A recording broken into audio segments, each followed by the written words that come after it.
Book 288. Good morning, good morning. Welcome back to Morning Motivation with Matthew Daniels, and today I'm going to tell you guys about the never-ending cycle of self-destruction and hate. That's right, the never-ending cycle of self-destruction and hate. But what is Matthew Daniels talking about? A long time ago, back when all of the land masses on planet Earth were connected, mankind flourished and lived in peace together everywhere that was suitable for sustaining human life. One of my ancestors, no less, lived on Earth during this time period, and they have passed down directly to me from mouth to ear an interesting tale about the history of mankind that no one alive but me still remembers. I was told that one day there was a child born to two dark-skinned parents, but this child had skin as white as snow. His eyes, too, were not black like the eyes of his parents. Instead, they were as blue as the sky. The parents thought that his white skin was a bad omen from the gods, and instead of embracing the child and loving him like they should, they cast him out of their home in the belief that they were casting out evil spirits as well.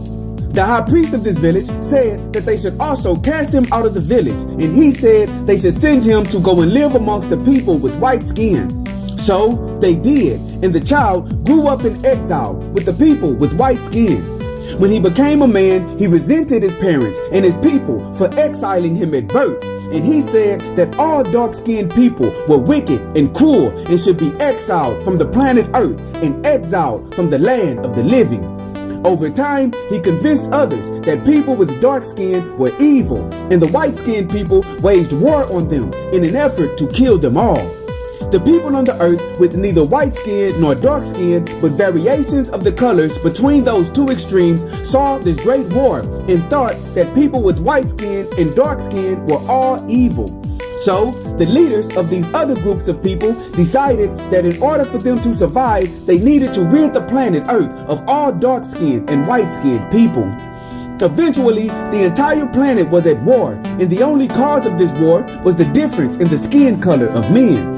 So, God, seeing this madness, stepped in and caused all men born to be the exact same color, and after one generation, the war stopped and peace reigned again.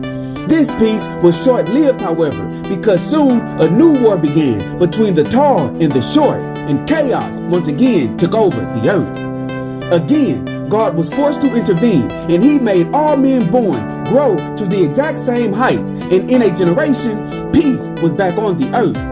This peace was short-lived, however, because soon mankind began to war with each other because some people were young and some people were old. Frustrated, God made all humans stop aging at the age of 25, and this brought peace once again to the earth.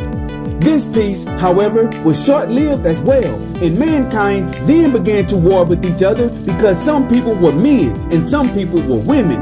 As God watched humanity fight over genders, he shook his head in disgust and decided to make all humans exactly the same with no distinction amongst any of them.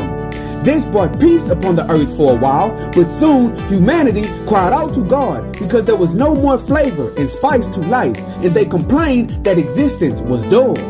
God told them the story of why life had become so dull over the many generations, and humanity lamented the decisions of their ancestors, and they promised God that if he would make them all different again, they would embrace the spice of life and not war because of it. So, God changed things back to how it was at first, and all men and women were different from each other. However, in these modern times, I have witnessed humanity warring over these same things yet again, and I suppose that in time, we will repeat the mistakes of our ancestors, and this time, God will simply wipe us all out. And so, the morning motivation of today is the never-ending cycle of self-destruction and hate. The foolish see their blessings as curses, and they endeavor to create a world that no one really wants to live in. It is a shame that mankind despises that which is different instead of understanding that the differences are the best things God has given us. Today, do not contribute to the never-ending cycle of self-destruction and hate, and do not hate someone simply because they are different than you. Instead, appreciate the fact that we all are the flavor and spice of life, and if we all were the same, the planet would be dull and bland. Today, compliment someone for being different and always strive to do that which is good. And remember, you are awesome, you are amazing, you are wonderful, and you are great. And you are going to change the world. I just hope I'm still alive to see it, family. I'm out. Good morning. To order books in the Morning Motivation with Matthew Daniels book series, search Morning Motivation with Matthew Daniels on Amazon.com or visit www.dandyandbigherm.com.